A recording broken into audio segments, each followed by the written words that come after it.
Guys, my name is Darren Person, and I will be comparing the United States Holocaust Memorial Museum and Illinois Holocaust Museum and Education Center. So, the Illinois Museum's mission is to educate people on what actually happened in the Holocaust and how can we transform the future in order for things like the Holocaust to never happen again. They want to honor the lives that have been lost by building a museum in the remembrance of lives lost during the Holocaust. The museum also teaches the universal lessons that people back then were conflicted about, such as combat, hatred, prejudice, and indifference. This museum was built by survivors of the Holocaust. This is important because it makes the people that visit the museum feel the emotions that the survivors felt while being in the Holocaust. So, the United States Holocaust Memorial Museum is made up of brick and limestone.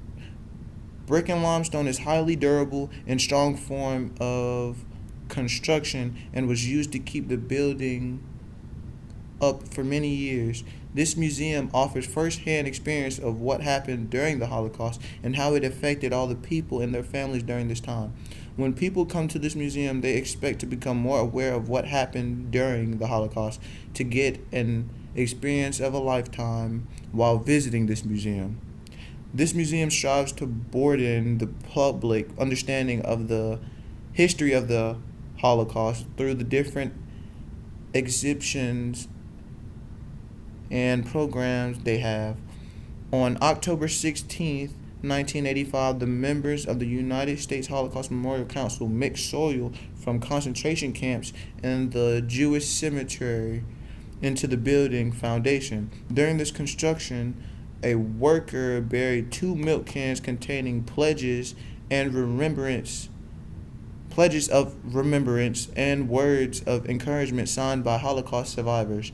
On April 22nd, 1993, the museum opened to the public and president. Years have passed and the Holocaust Museum is still striving, and more people are becoming aware of what actually happened during the Holocaust. So the similarities that we have that I found for both where they both are trying to honor lives lost during the Holocaust by showing the events in the Holocaust actually happened, and both of them are attracting the same people, which means that they're attracting the people that want to learn more about the Holocaust. So some differences that we have are obviously the Illinois Holocaust Museum was built off the back of survivors of the Holocaust, which means that they might put more effort and more emotions into the building rather than the United States Holocaust Memorial Museum. Also, since they've been through the Holocaust, they know the exact things that happened during the Holocaust, which gives them an advantage towards the other museums.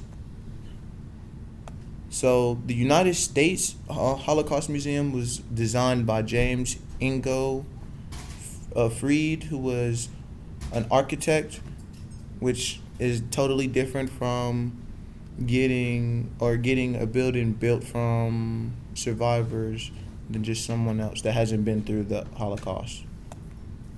I have pictures of both sites. I couldn't find too many pictures on the United States Memorial Museum, the inside of it. So here's these 2 pictures right there.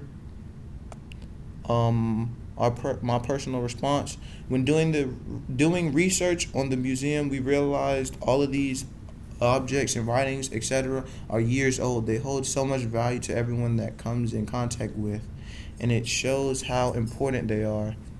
When looking and learning about the different artifacts that are inside the museum, it shows how much significance they have now and how inside of the museum looks. Just looking at pictures of the museum and reading about how it developed is so heartbreaking because there's so much emotion that comes into your mind when thinking and talking about the Holocaust. So we just imagine what the workers had to go through. When they say one of the construction constructions built in the 2 milk cans containing pledges signed by Holocaust survivors. All we could think about was how much emotion the workers was going through burying that. Thank you, you guys. That's all for our poster. Have a nice day.